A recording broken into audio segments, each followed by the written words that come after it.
안녕하세요. 아나운서 송태환입니다. 가스텅스텐 아크 용접 과정을 함께할 김기석 강사님 모시고 이야기 나눠보도록 하겠습니다. 안녕하세요, 강사님. 반갑습니다. 김기석입니다.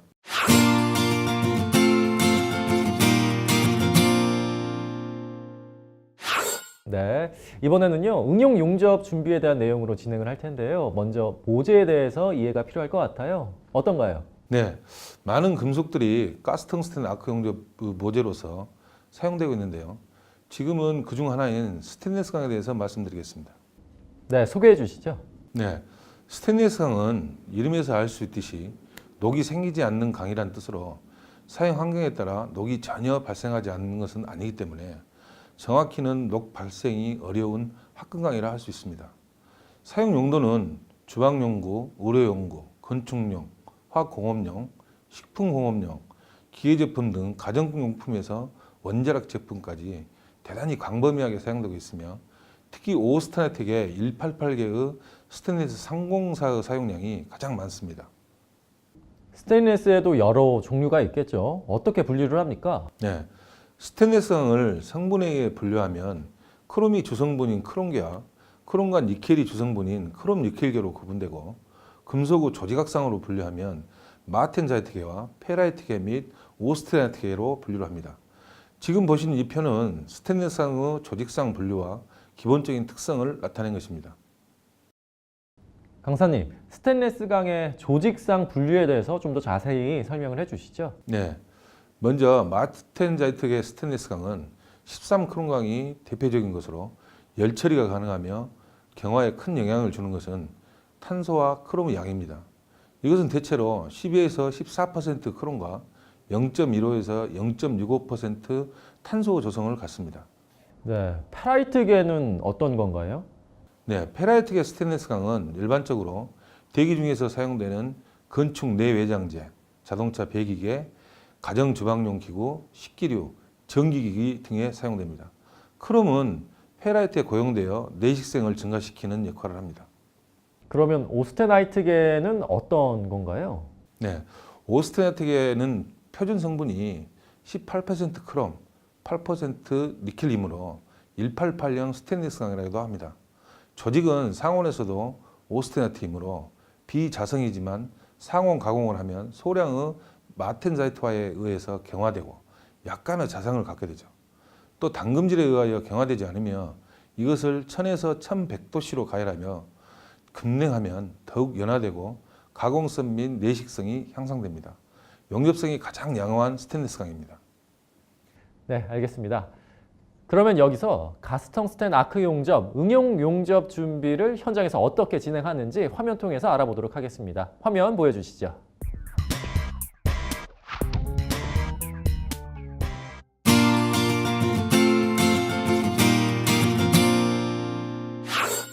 이 스테인리스 강 오스테나이트계를 준비하는데 STS-304와 이 316은 고온에서 산화에 대한 저항이 좋고 우수한 내식성으로 인해 가장 많이 사용됩니다. 전반적으로 이 양호한 내식성을 보이지만 염기성 성분이 있는 곳의 사용은 위험성으로 인해 제한됩니다. 425에서 870도씨 영역에서 장시간 유지 시에는 입계 크롬 탄화물이 형성되어 내식성이 저하되고 기계적 강도도 감소합니다. 따라서 이 온도 영역에서는 사용을 극히 제한됩니다. 용접 시에 주의할 조건은 없지만 용접 중 발생할 수 있는 예민한 현상을 방지하기 위해서 층간 온도를 최대 180에서 200도씨 정도로 제한하는 것이 좋습니다. 다음은 용접 이음이 종류와 홈 형태를 파악하는데 용접 구조물이 제작에 사용되는 용접 이음은 맞대기 이음 또는 이 필릿 이음 등이 있습니다. 두 가지 이음을 기본으로 구조물을 조건에 맞도록 금속 재료를 절단하거나 굽힌 가공을 하여 여러 가지 형식으로 이음할 수가 있습니다. 용접 이음에 사용되고 있는 여러 가지 형태를 그림에 나타내었습니다. 다음은 이음 부위 홈 형상을 파악하는데 용접 이음 부위의 필요로 하는 충분한 강도를 얻기 위해서는 용입 깊이, 덧살부, 비드폭, 다리 길이 등을 충분히 확보할 필요가 있습니다. 일반적으로 이 두께가 3mm 이상인 판재를 용접할 경우에는 접합하고자 하는 부분에 적당한 홈, 이 그루브를 만들어서 완전한 용입이 되도록 하여야 합니다. 홈의 형상은 구조물의 형태나 이 재료의 두께에 따라 다르게 제작합니다. 맞대기 용접은 대략 동일 평면에 있는 두 부재를 맞대서 용접하는 이음을 말하는 것으로 I형, V형, U형, J형, X형, K형, H형, 양면 J형 등이 있습니다.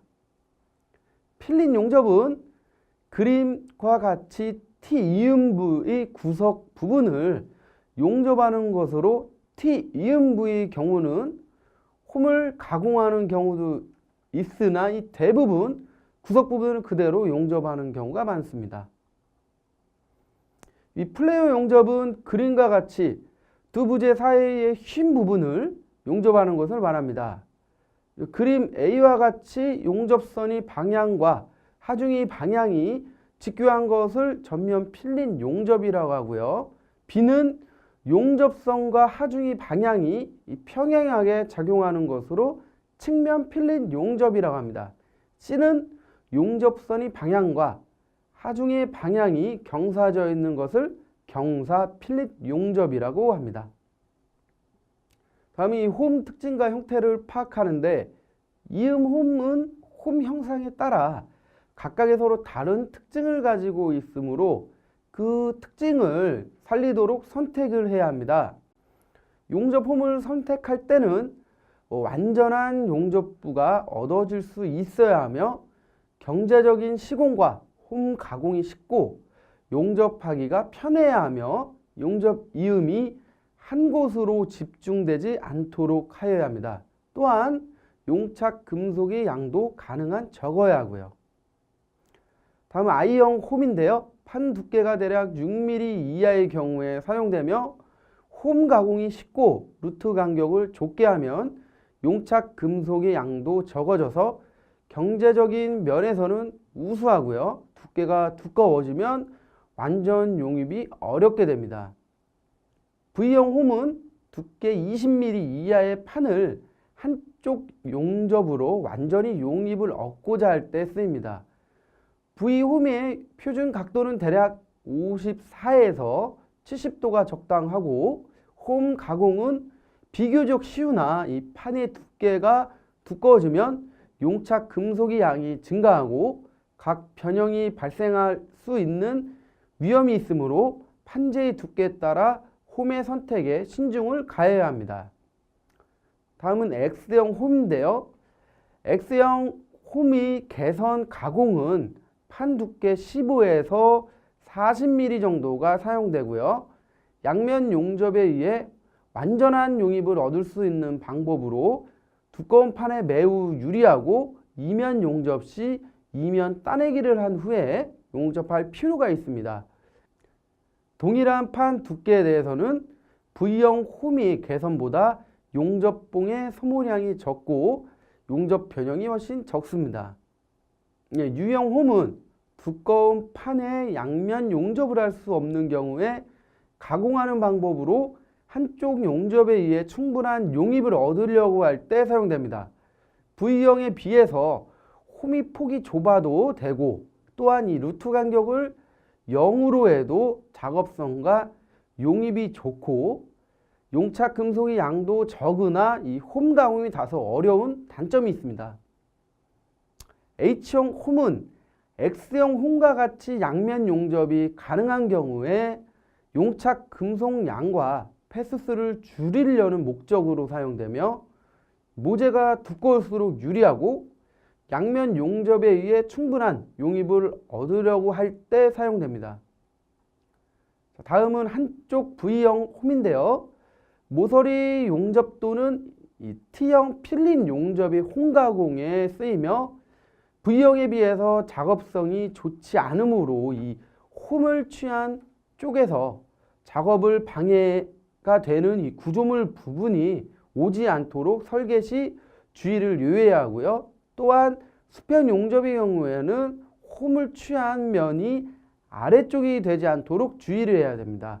단, 이 한쪽 V형에서도 덮개판 용접 이음에는 간격을 크게 취할 수 있어 작업성이 좋습니다. 자, 다음은 K형 홈인데요.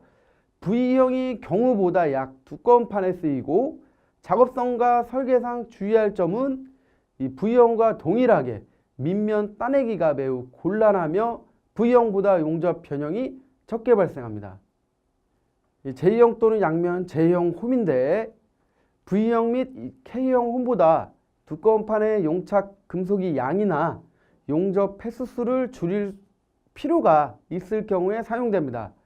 이와 같이 홈의 형태는 용접 이음 및 사용 목적에 따라 적합한 홈을 선택을 하여야 합니다.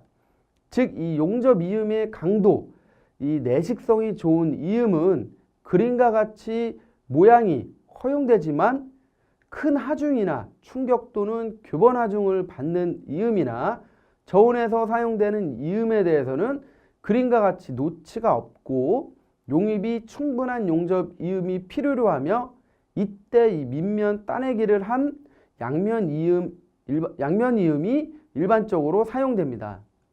또한 이 장소의 제한 때문에 한쪽 용접밖에는 할 수 없는 중요한 이음에서는 모재와 동일한 재질의 이면 받침재를 사용하여 용접하도록 해야 합니다.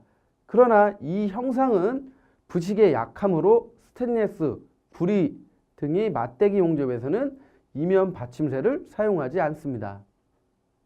용접 전류 조정 절차를 파악하는데 아래 점검을 끝낸 다음 이상이 없으면 전원 스위치를 넣고 용접 전류를 조정합니다. 적정 전류는 이 모재의 두께, 용접봉의 지름, 용접 자세 등에 따라 알맞은 전류를 선택해야 합니다. 용접기가 전원에 잘 접촉되어 있는가를 점검합니다. 케이블이 손상된 것이 없으며 결선부 연결 상태를 점검합니다. 이 회전부나 마찰부의 윤활유가 알맞게 주유되어 있는지를 점검합니다. 용접기 케이블의 접지선을 확인합니다. 홀더 파손 여부를 점검하고 작업장 주위의 작업 방해 요소를 조사합니다. 용접 절차 사양서의 정기적 특성인데요. 이 표는 이제 용접 절차 사양서의 정기적 특성을 예시로 나타낸 것입니다. 먼저 용접 작업 시 사용하는 전류가 직류 DC인지 교류 AC인지를 기록하고 직류의 경우 전극성과 역극성을 구분하여 표시합니다. 전류 범위와 이 전압 범위라는 해당 용접 절차 사양서로 용접 시공할 때의 적정 전류값 및 이 전압값의 범위를 기재하는 란으로 각 용접봉의 크기, 용접 자세, 모재의 종류 및 두께에 따라 달라질 수 있습니다. 그리고 이 가스 텅스텐 아크 용접 및 플라즈마 아크 용접인 경우에는 텅스텐 전극 유형과 해당 AWS 등급을 기록하고 탄산가스 아크 용접 및 플럭스 코어드 아크 용접인 경우 금속 이행 형태를 기록합니다.